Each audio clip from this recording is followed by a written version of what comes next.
On camera मी बऱ्याचदा thank you म्हटलेलं आहे रवी सरांना, प्रियदर्शन दादाला, मेघना मॅमना. कारण टाइमपास जर माझ्या आयुष्यात नसता तर मी आज कोणीच नसतो. म्हणजे बालक पालक तर सरांमुळे आलाच होता, पण टाइमपास जर नसता तर आज आज मला, मी जेव्हा बाहेर इंटरव्ह्यू द्यायला जातो किंवा बाहेरची माणसं जेव्हा माझे इंटरव्ह्यू घेतात किंवा म्हणजे मुंबईच्या बाहेरची, पुण्याच्या बाहेरची, तर ते लोक पहिलं वाक्य माझं ते असतं त्यांना की टाइमपास बघून आम्ही डिसिजन घेतला की तू हिरो होऊ शकतो तर आम्ही पण होऊ शकतो. सो ते मला खूप भारी वाटतं की त्यांनी असं सांगितलं की नाही बॉस, ये लडका अगर कर सकता है तर मी पण करू शकतो. सो त्याच्यामुळे ते हे करिअरला सुरुवात. आणि काय काय लोक स्वतःचं, म्हणजे आता त्यांनी यूट्यूब चॅनल चालू केलेलं आहे. सो मलाच फक्त मोटिवेशन नाही मिळालं, तर हे जे गावातली मुलं आहेत किंवा शहरातली पण मुलं आहेत ज्यांना काहीतरी करायचं आहे, त्यांना दगडूने खूप मोटिवेशन दिलं. आणि त्यावेळी जेव्हा मला विचारलं होतं, खरं तर माझी खूपच फाटलेली होती की कसं होणार आहे, काय होणार आहे. कारण एकतर पहिली गोष्ट म्हणजे बालक पालकमध्ये तसा मोठा रोल नव्हता आणि मी एकांकिकेत पण 40 मिनिटं परफॉर्म नाही केलंय कधी त्याआधी. म्हणजे मी खरं सांगतो, मी बालक पालक करायचो, मला वाटतं 15 मिनिटं मी स्टेजवर असायचो एकांकिकेत. फिल्ममध्ये मी कदाचित 40-45 मिनिटं असायचो. आणि रवी जाधव सारखा मोठा डिरेक्टर तुम्हाला सांगतो की तू लीड करणार आहेस आणि अशी काहीतरी फिल्म माउंट होणार आहे तुझ्यावर वगैरे, तर मला असं होतं की आपण नक्की करायचं काय. सो माझी प्रोसेस मी चालू केली की बाबा, आपल्याला जे सांगतायत रवी सर किंवा प्रियदर्शन दादा किंवा असिस्टंट जे सांगतायत ते आपण ब्लाइंडली फॉलो करायचं. आपण त्याच्यात अजून काहीतरी ॲक्टर म्हणून एक उगाच एक असतं ना, आता थोडं आलेलं आहे की ॲक्टर म्हणून आता थोडं आपण हे करून बघूया, ते करून बघूया वगैरे, असं काही मी केलं नाही. मला असं वाटलं की रवी सर जे सांगतात, प्रियदर्शन दादा जे सांगतात, जे लिहिलेलं आहे ते प्रामाणिकपणे, मी जे बघितलेलं आहे आजूबाजूला, ते प्रामाणिकपणे माझ्या आतून आलं तर कदाचित ते लोकांना आवडू शकेल. आणि त्यावेळी खरंच अशी काही आयडिया नव्हती की मी आई बाबा आणि साईबाबा शपथ एवढं फेमस होईल किंवा काजू कतली पराजू पतली असं काहीतरी फेमस होईल. तर काहीच आयडिया नव्हती. मी फक्त मनापासून माझं काम करत होतो. आणि मला असं वाटतं की आता एकांकिका करणारी जी मुलं आहेत त्यांचा जो प्रामाणिकपणा असतो ना, तो प्रामाणिकपणा कदाचित लोकांना जास्त भावला दगडूच्या रूपाने, आणि तो लोकांनी जास्त कनेक्ट केला. आणि तो मला असं वाटतं की प्रत्येक माणूस दगडूला अजूनही घरचा समजतो. म्हणजे आजही माझा कुठलाही सिनेमा आला तर लोक हे नाही म्हणत की प्रथमेश परबचा सिनेमा आलाय, लोक हे म्हणतात की आमच्या दगडूचा सिनेमा आलाय. सो ते मला खूप, म्हणजे अजूनही माझ्या गावी गेलो की माझ्या बाबांना दगडूचं, त्याला तशी मालवणी पण फारशी यायची त्यांची मालवणी फारच छान आहे. तर त्याला नाही नाही, मला येते मालवणी. अरे एका मालवणी येत नाही, काय पण मालवणी. माझ्या बाबांना अजूनही दगडूचे बापूस म्हणतात, दगडूची आई म्हणतात. मग आता माझ्या बायकोला पण दगडूची बायकोच म्हणतात. सो हा प्रवास सुरूच आहे मला असं वाटतं, आणि तो प्रवास असाच सुरू राहावा मला असं वाटतं. म्हणजे ऍक्टर म्हणून मी वेगवेगळं काम करण्याचा प्रयत्न करतोच आहे, पण ते जे दगडू म्हणून किंवा दगडूच्या रूपाने प्रथमेश पण त्यांच्या घरात पोहोचलेला आहे, सो ते तसंच राहावं आणि तसंच प्रेम करत राहावं असं मला वाटतं. सो थँक्यू सो मच परत एकदा तुम्हाला. मालवणी पहिले मला मालवणी शिकवलं त्याच्यामुळे. नाही पण मजा होती यार. म्हणजे मी तुला सांगू का, या टीममध्ये एवढी पॉझिटिव्हिटी आहे, म्हणजे इतकी मजा येते या सगळ्यांना भेटायला. म्हणजे आम्ही एकत्र काय काय केलेलं आहे सांगू पण नाही शकत, इतकी मजा केलेली आहे आम्ही. आणि काय होतं ना त्यावेळी, म्हणजे शूटिंगच्या दरम्यान मला त्यावेळी ताप पण आला होता.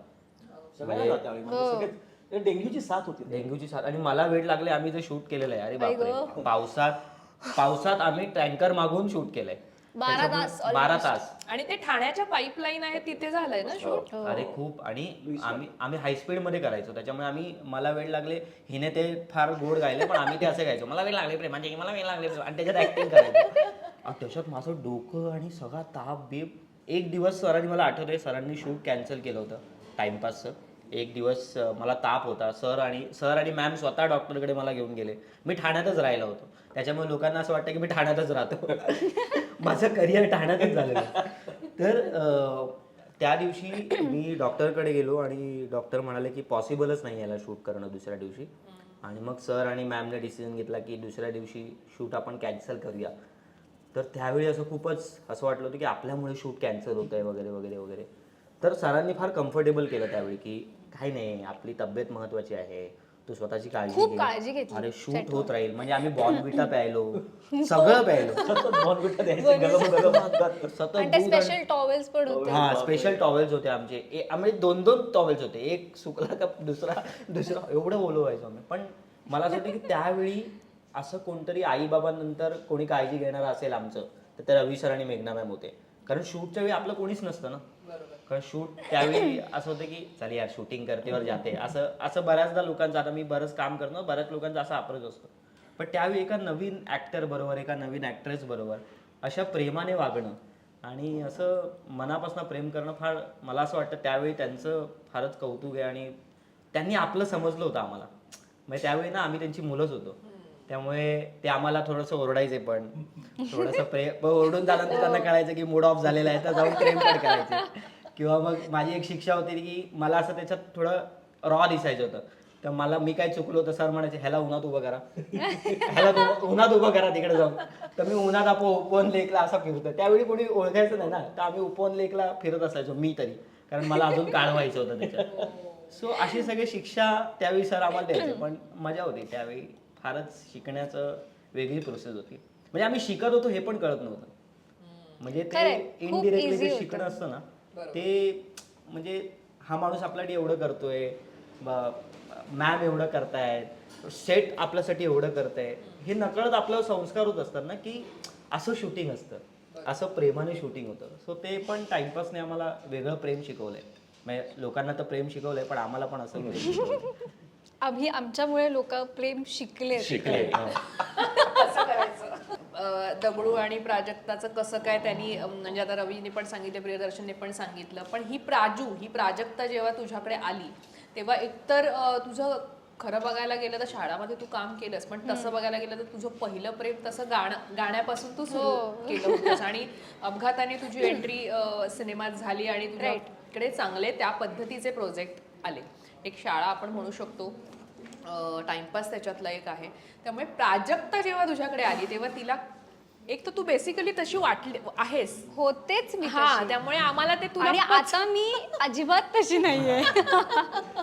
बरं ते सांगशील, ती जर्नी सांगशील मला. म्हणजे आता तू 11 वर्ष आधी जेव्हा तू आठवतेस तर काय त्यातल्या आठवणी तुझ्या ह्याच्यात आहेत, मेमरीज?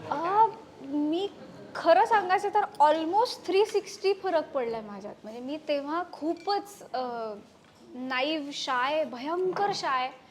म्हणजे मी लहानपणापासून ना मी प्राजक्ता सारखी का होते याचं रिझन असं आहे की आई बाबा सतत कॉन्सर्ट आणि याला जायचे, मी त्यांच्याच बरोबर असायचे. नेहमी मोठ्या माझ्यापेक्षा डबल वयाचे आई बाबांचे फ्रेंड्स माझे फ्रेंड्स होते. त्यामुळे ना मी माझ्या वयाच्या लोकांमध्ये राहिले नव्हते. त्यामुळे एक तर मी माझं गाणं नाही तर पुस्तकं, दॅट्स इट. माझं ते आयुष्य तेच होतं. त्यामुळे कम्युनिकेशन हा प्रकार माझ्यासाठी बाद होता. म्हणजे माझ्या दृष्टीने की काय बोलायचं असतं, म्हणजे बोलायचं असतं का, की अरे ही काही कितकी अगं आपल्याला तोंड दिलंय, बोलायचं असतं असं. माझ्या मैत्रिणी मला टॉन्ट मारायच्या की इतकी बोलायचे नाही मी. आणि मी खूप जास्ती इंट्रोवर्ट होते, खूप ड्रीमी, स्वप्नरंजन, खूप ड्रीमी होते म्हणजे मी तेव्हा. सो मला असं वाटतं की प्राजू माझ्यात होती ती फक्त रवी सरांनी माझा हात पकडला आणि आता हा ये टाइमपासमध्ये ये असं झालं ते लिटरली. कारण खरंच मला काही वेगळं नाही करावं लागलं आणि कुठेतरी ते खरं ते होतं, त्यामुळे ते तसं दिसलं पडद्यावर असं मी म्हणेन. कारण मला बॉडी लँग्वेजवर काम नाही करावं लागलं. मी खरंच माझं शायनेस असल्यामुळे सगळं तसंच होतं. म्हणजे इवन सेटवर सुद्धा मी खूप कमी बोलायचे. मी आणि प्रथमेश सुद्धा आम्ही प्रमोशन्समध्ये ॲक्च्युली फ्रेंड्स झालो. आम्ही बोललोच नाही अख्खं फिल्ममध्ये. फार अच्छा हां हॅलो हाय वगैरे असं.